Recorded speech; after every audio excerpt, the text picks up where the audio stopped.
Bismillahirrahmanirrahim. Assalamualaikum warahmatullahi wabarakatuh. Saudara, dengan saya lagi Edi Mulyadi. Bagaimana kabar hari ini? Sehat? Hari Senin, hari kita kembali beraktivitas. Buat yang kerja maksudnya ya. Kerja kan mulai hari Senin. Kalau pengangguran, kena PHK, segala macam ya sudahlah. Semua hari hampir sama saja, ya kan? Tapi kita tetap bersyukur ya.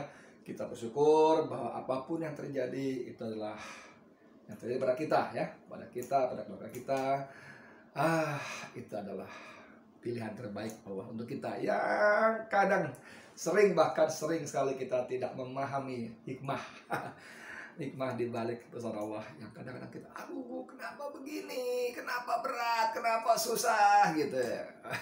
Kok pagi-pagi jadi ngomong gini. Saudara sekalian, ini ada berita dari Tempo ya, tempo.co.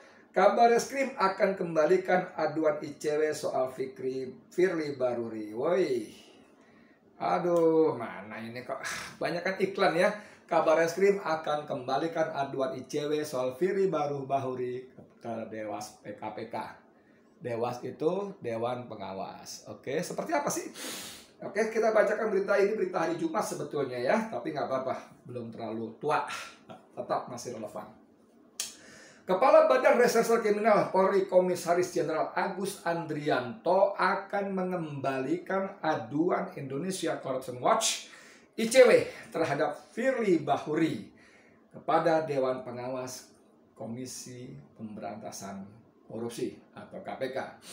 Ketua Komisi Pemberantasan Korupsi itu dilaporkan ICW ke kepolisian atas dugaan penerimaan gratifikasi terkait penggunaan helikopter untuk kunjungan pribadi. Ya, kita tahu Firly menyewa helikopter untuk keperluan pribadi. Nah, di sini persoalan bergulir ya. Nanti kami kembalikan ke Dewas KPK saja, kan sudah ditangani, ujar Agus saat dikonfirmasi Jumat 4 Juni. Agus menegaskan Polri saat ini sedang fokus membantu pemerintah dalam penanganan pemulihan ekonomi nasional. Apa iya tugas utama tupoksi, tugas pokok fungsi kepolisian RI adalah membantu pemerintah menangani pemulihan ekonomi nasional atau hal-hal yang terkait penegakan hukum. Hal-hal yang terkait dengan ketertiban, keamanan bukan nggak sih? Ketertiban ya, kalau nggak salah begitu ya. Kalau pertahanan jelas TNI ya, keamanan, ketertiban, apa ya, sehingga tugas-tugas yang tupoksi itu minggir dulu ya. Gue fokus lagi bantu pemerintah menangani pemulihan ekonomi nasional. Apa begitu? Nah, kita baca lagi lanjutnya. Ia pun meminta agar masalah dugaan penerimaan gratifikasi oleh Firly Bahuri tak dilibatkan ke institusinya. Lalu kemana bos? Kalau nggak ke polisi kemana bos? Ini kan dugaan pidana, kemana? Ke Bang Dul gitu, tukang cendol keliling, keluar masuk gang kampung-kampung. Aduh, Om Agus. Ya, mohon jangan tarik-tarik Polri. Energi kami fokus kepada membantu percepatan penanganan pandemi COVID-19. Berikut dampak penyertaannya. Mohon jangan tarik-tarik Polri. Apa maksudnya? Mohon jangan tarik-tarik Polri. Kalau saya berkelahi atau berbeda pendapat dengan adik ipar atau siapa gitu ya, soal warisan, apa soal siapa menghuni rumah, atau soal pribadi lah yang nggak ada hubungan dengan kaitan hukum gitu ya, baik pidana maupun perdata, soal misalnya apa ya, soal ini hari ini kita kondangan pakai baju batik apa pakai baju polos. Misalnya begitu ya. Kemudian kita ribut mulut segala macam, melapor kepada polisi. Iya, itu benar, jangan tarik-tarik Polri untuk hal-hal seperti itu. Tapi ini masalah sangat serius bos. Dugaan gratifikasi, dugaan suap kepada Ketua Komisi Pemberantasan Korupsi berupa sewa helikopter yang tidak wajar. Masa lapor ke polisi disebut jangan tarik-tarik Polri ke dalam masalah ini? Aduh, emang aneh bin ajaib saudara. Ini kita baca lagi masih di Tempo. Kabareskrim tolak laporan dugaan gratifikasi Firly Bahuri, LBH tak profesional. Ya, jadi menurut LBH, kalau Kabareskrim menolak laporan dugaan gratifikasi Firly Bahuri. Maka LBH berpendapat Polri tidak profesional. Lembaga Bantuan Hukum Jakarta mengecam beda ya aktivis ya. Kalau aktivis itu kalimat-kalimatnya diksinya itu langsung cisnok.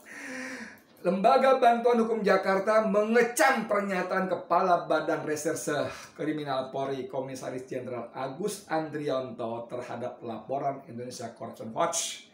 Menurut LBH Jakarta, sikap Agus mengenai laporan terhadap Ketua KPK Firly Bahuri itu janggal dan tidak profesional. LBH Jakarta mengecam sikap janggal dan tidak profesional Kabareskrim Polri, kata Ketua LBH Jakarta Arif Maulana lewat keterangan tertulis Sabtu 5 Juni kemarin, 2 hari lalu. Arif menilai tidak semestinya Agus buru-buru menolak laporan ICW tersebut, apalagi menyudutkan ICW dengan tuduhan membuat gaduh. Wah, udah menolak menuduh ICW bikin gaduh. Pernyataan tersebut tak mencerminkan profesionalisme Polri sebagai aparat penegak hukum, kata dia Maulana ya. Sebelumnya Agus mengatakan akan mengembalikan aduan ICW ke Dewan Pengawas KPK. Nanti kami kembalikan ke Dewas KPK saja, kan sudah ditangani, ujar Agus ya. Agus beralasan polisi saat ini sedang fokus membantu pemerintah dalam penanganan pemulihan ekonomi nasional.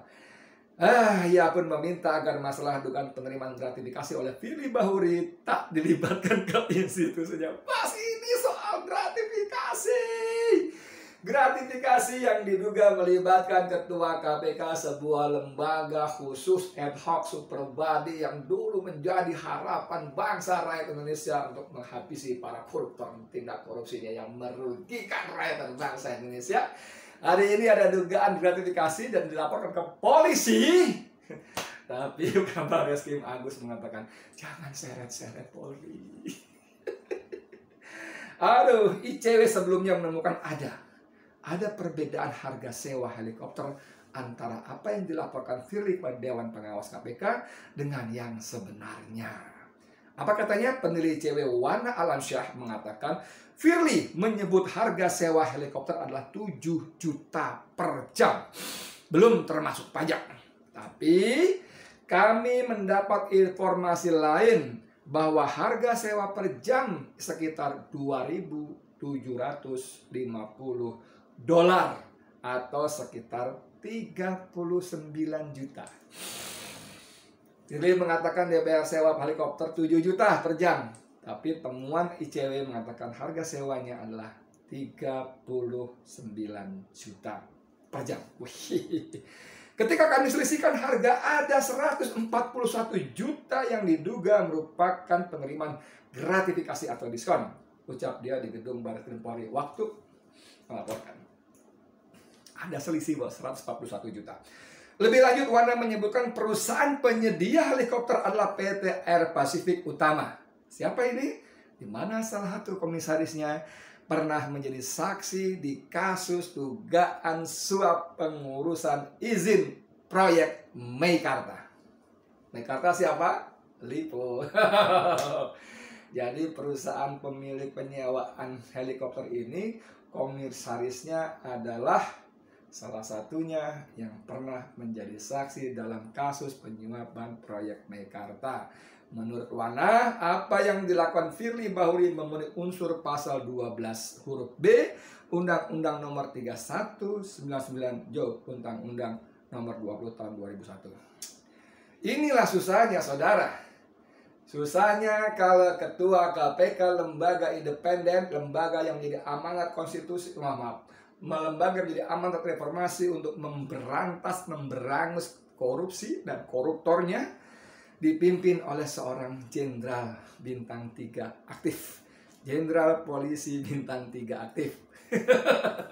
Ini susahnya, dan ini sejak awal sudah ditentang oleh rakyat dan para aktivis pelaku, aktivis kontra korupsi ya, aktivis pelawan korupsi ditentang. Tapi ya sudahlah, maunya para oligarki memang seperti itu ya. Aduh, gimana kalau begini ya? Ini sebagai penutup sedikit saja lagi ya. Dari Tempo juga, ICW, pernyataan kabar eskrim membuktikan enggan telusuri laporan soal Firly Bahuri. Ya, setelah ditolak, ICW bikin pernyataan bahwa penolakan itu membuktikan bahwa polisi memang enggan menelusuri kasus Firly Bahuri ya. Indonesia Corruption Watch mempertanyakan pernyataan Kepala Bareskrim Jenderal Komisaris Jenderal Agus Andrianto yang bakal melimpahkan aduannya terhadap Firly Bahuri kepada Dewan Pengawas KPK. Betapa tidak, dari pernyataannya terlihat Kabar Eskrim enggan untuk menelusuri lebih dalam bukti yang telah disampaikan, ujar peneliti ICW Wana Alamsyah melalui keterangan tertulis Jumat. Ampun. Lagipun menurut Wana, pernyataan itu tidak tepat disampaikan sebab ranah Dewas KPK berbeda dengan Polri. Beda. Dewas KPK menelusuri pelanggaran etik, sedangkan Polri melihat potensi tindak pidana. Kalau diserahkan pada Dewas akan meneliti apakah tindakan Firly Bahuri pergi untuk urusan pribadi dengan menyewa helikopter dengan harga diskon habis-habisan seperti itu etik enggak? Etis enggak? Melanggar etika enggak? Gitu loh. Nanti tuh, kalau terbukti sanksinya apa ya kita nggak tahu, kita tunggu saja. Tapi itu dari sisi etis, dari sisi etika. Sementara yang dilaporkan ICW dari sisi kemungkinan adanya tindak pidana. Karena bagaimanapun juga gratifikasi, sogok itu pidana. Dan sudah tepat kalau ICW datang ke Bareskrim. Harusnya begitu. Tapi sesama konco, sesama polisi, sama bintang 3 jenderal aktif, ya normal lah kalau saling melindungi. Kan begitu ya. Lalu dikatakan jangan seret-seret polisi untuk hal seperti ini. Kalau kemana? Kemana bro? Bro Agus, Kabar Eskrim kemana mesti lapor? Bukan, Wana mengatakan sebagai aparat penegak hukum, mestinya Polri menelaah laporan sembari melakukan penyelidikan. Itu benar, harusnya begitu, ditelaah, lakukan penyelidikan. Kalau memang dianggap tepat, memenuhi syarat-syarat akan ditingkatkan kepada tingkat penyidikan, kan begitu. Bukan justru mengatakan menarik-narik institusi dalam polemik KPK. Penting untuk ICW tegaskan permasalahan TWK berbeda dengan laporan yang kami sampaikan, kata Wana. Alhasil, ICW pun mendesak Kepala Kepolisian RI Jenderal Listio Sigit Prabowo untuk menegur Agus dan memerintahkan jajarannya menelusuri lebih lanjut laporan yang telah disampaikan. Iya nggak? Saya kadang-kadang sebagai orang awam, masyarakat awam yang nggak ngerti hukum, nggak pernah belajar sekolah hukum, baca-baca hukum juga, aduh, hampir nggak pernah gitu, karena merasa nggak ada urusan sama sekali, merasa heran ya, kemana rakyat harus mengadukan persoalan yang terkait dengan hukum, terutama yang terkait dengan para petinggi negara yang melakukan pelanggaran hukum, diduga melakukan pelanggaran hukum, mana?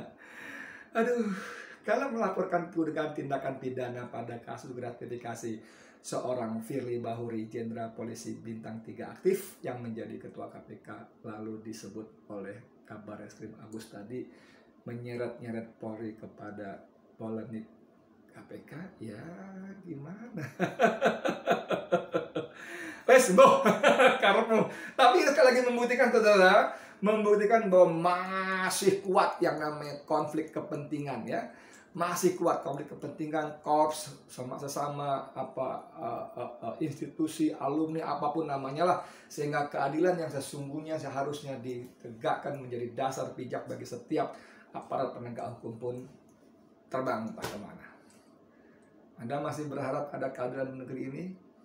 Harus masih tetap ada harapan, walaupun dalam kondisi seperti ini, ketika hukum di tangan penguasa ditekuk, dilipat, dibolak, dibalik, dijungkir balikan untuk kepentingan kekuasaan, untuk kepentingan para majikan mereka, para oligarki yang menjadi bohir-bohir politik mereka, yang membiayai, mendanai pergerakan karir politik mereka. sepertinya harapan itu hampir musnah. Tapi sebagai seorang beriman, kita tidak boleh putus harapan. Nggak boleh. Sekecil apapun harapan itu, sekecil apapun peluangnya itu harus tetap kita gelorakan. Jadi, lu halu lu. Halu. Ya apa boleh buat, tapi itu memang kewajiban agama kita membuat kita tetap punya harapan, optimisme, sambil tentu saja terus melakukan perubahan-perubahan perjuangan yang diperlukan. Saya Edi Mulyadi untuk FNN. Assalamualaikum warahmatullahi wabarakatuh.